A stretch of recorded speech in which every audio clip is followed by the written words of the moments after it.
You're listening to Life with Herpes, and this is episode 6.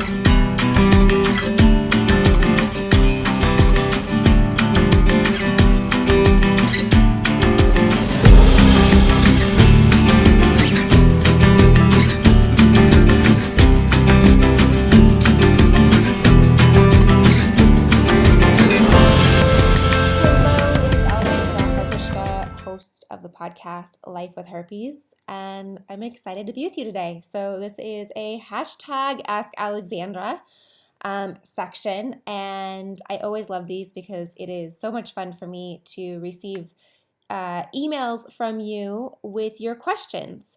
So if you want to submit a question, it is super simple. It is go to lifewithherpes.com, scroll down to the bottom of the page. It has the hashtag Ask Alexandra section. You click on that button and it takes you to a Google form where you submit your question. So I love getting these emails from you. Like I said, it is so much fun. And let's see, before I get into it, have you joined our Facebook group? I think you should join. It is uber safe, uber secretive, fun. We're over there. We communicate. It is a great way to have a family. You can ask other people questions. You can talk. You can create friends. And I love seeing new people come over. I love meeting you guys. Go over to lifewithherpes.com and scroll down to the bottom. It's next to the hashtag Alexandra section. You click join the Facebook group. I send you an email because I want to keep it so secretive and safe. I want to make sure that that we are getting the right people joining. I want to make sure it is for our community.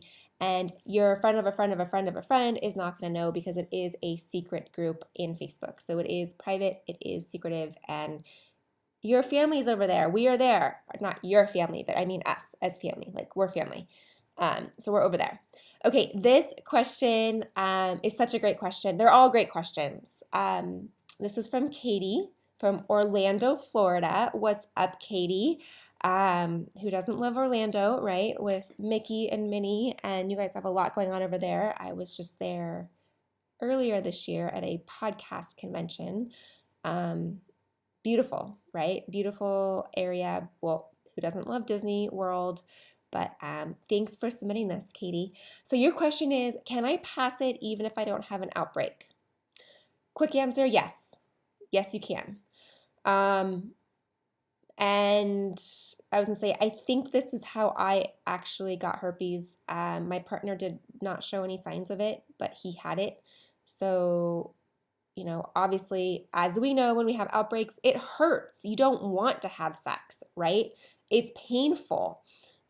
So yes, even if you don't have an outbreak, yes, you can pass the herpes virus. And here's why. So an obvious sign of herpes is the blisters, the bumps, the redness, the itchiness, the pain, right? That is that's your body going, hey, I have herpes, right? It's coming up. You can have these same side effects on your mouth or on your genitals. For HSV1 would be your mouth, HSV2 would be genitals. But they kind of go back and forth, and yes, you can have the same symptoms on both areas.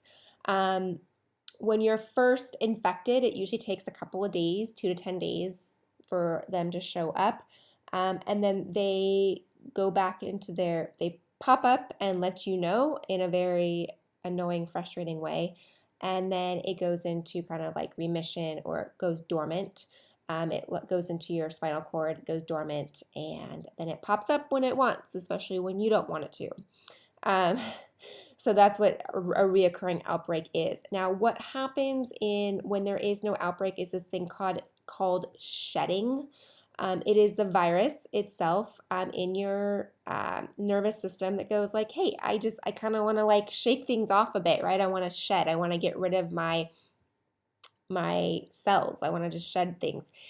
At this point, we have no symptoms of shedding. Like, we don't feel it. We don't have an outbreak. Maybe you don't feel run down or anything like that. It is just the virus doing its thing. It is shedding.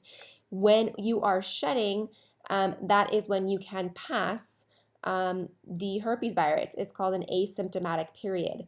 And in fact, about 70% of transmissions occur during this asymptomatic transition, which kind of makes sense if you think about it, right? If you have an outbreak, you're not going to have sex because it hurts. So how else is it going to get passed? It's when you are not having an outbreak and it is asymptomatic. Again, this is called shedding.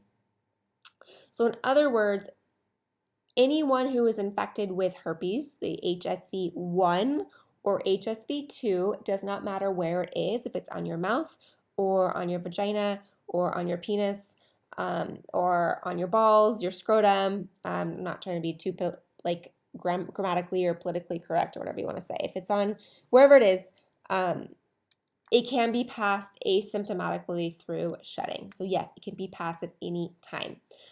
Why is this important for us to talk about? Because you need to tell your partner.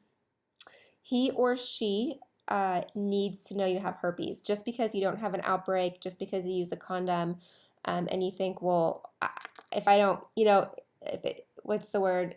If it's not here, if it's it's not broke, don't fix it, or no news is good news, or whatever you want to say. Hey, I don't have an outbreak, so therefore it's like disappeared, it's gone. No, that you still are very capable of passing it, and having to go back and tell somebody after you've had sex with them, oh yeah, by the way, I have herpes, I didn't tell you, is a much more difficult conversation than, hey, I have herpes, it can be spread anytime, here's what I want you to know about it, here's what I know about it. Hey, there's a podcast called Life with Herpes, just a little plug right there, if you want to learn more about it. But absolutely, you need to let your partner know that you have herpes, and it can be passed at any time. It is passed via skin to skin.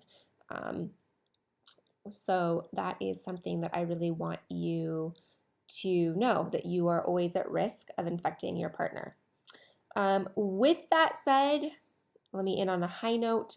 There are a lot of ways to prevent spreading it. That is another podcast I have, and I go really more into detail. But number one way, risk of preventing infecting your partner is communication. Really and truly, honesty and truth is always the best. But I do have another podcast on another Ask Alexandra saying, how do I prevent passing it from my partner? What are the best methods? So I do have that in the queue. I can't remember off the top of my head who submitted that question.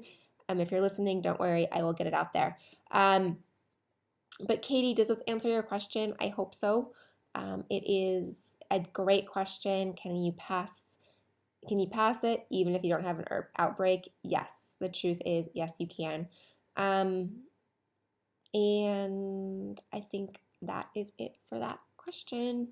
Thank you for tuning in. Thank you for your questions. Again, submit them. Go over to lifewithherpes.com, submit your hashtag #AskAlexandra. It is fun. Like I said, I love getting these emails from you and reading the questions. Please feel free. Do not be embarrassed. I can keep it anonymous if you like. I never used your last name, so do not worry about your last name, but I do use your first name. I think it's fun to put a connection to your first name and your city. If you elect not to have your first name out there, and I will only use your city. Again, it's fun for us to be like, oh, Orlando or San Diego, or like, oh, I've been there, or I have a friend that lives there, or whatever. I think it's fun for us to connect. Obviously, as you know, a podcast is worldwide, and we have people all over the world submitting their questions. So it is fun just to kind of put a pinpoint to where we are coming from. And if you just found out you're diagnosed with herpes, you are here at the right spot. Welcome to our community. Head on over to lifewithherpes.com as well. I have a ebook I really would love for you to read. It is the nine most effective over-the-counter home remedies, and they are effective. So I spent a lot of time putting that together, and I would love for you to download it. It's free, and just come over, say hi. I love meeting you all. All right, have an awesome rest of your day. Thanks so much for tuning in. Stay tuned for our next episode, and I will see you all soon. Bye.